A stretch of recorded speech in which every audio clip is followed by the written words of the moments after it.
তুমি কি মরবা না? তুমি কি কবরে যাইবা না বাপ? এই পৃথিবীর কত রাজা বাদশাহ কবরে চলে গেছে, তুমি কি কোনোদিন কবরস্থান দেখো নাই? তুমি কারো জানাজা পড়ো নাই? তুমি কি কোনো মানুষের লাশ দেখো নাই? আমি 5 দিন আগে আমার জ্যাঠার সাথে কথা বলে আসছি, বাড়িতে খোঁজ খবর নিছি। 5 দিন পরে আমার জ্যাঠা মারা গেছে। আমি জ্যাঠার দিকে তাকাইয়া বাড়িতে গিয়া দেখছি আমার এই সেই মানুষটা যার সাথে আমি কথা বলছি, উনি নাই, চুপ হয়ে গেছে, হাত নড়ে না, পাও নড়ে না। আমি জানাজা পড়াইছি আমার জ্যাঠার, তো জানাজার আগে আমি আমার জ্যাঠার কবরটা খালি, তখন কবরে রাখে নাই।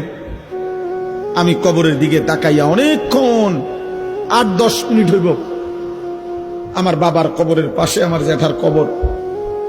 আমার আব্বা আগে ইন্তেকাল করছে। আমার জ্যাঠার কবরের দিকে তাকাইয়া অনেকক্ষণ খালি কবরের দিকে তাকাইয়া ছিলাম। তাকাইয়া আমার মনে হইল কবর যেন আমারে ডাক দিয়ে বলছে, আনিস,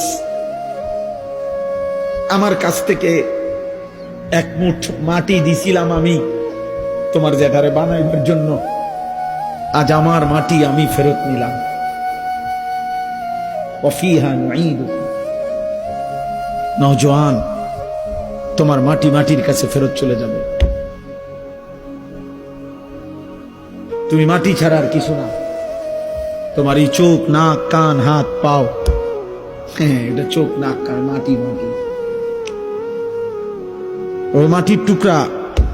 ওয়ালাকাদ খালাকনাল ইনসানা মিন সুলালাতিন মিন তিন। আল্লাহ বলছে শুকনো মাটি থেকে, ঠনঠনে মাটি, আমি সেখান থেকে মানুষকে সৃষ্টি করেছি। তুমি মাটির একটা টুকরা ছাড়া আর কিছু না।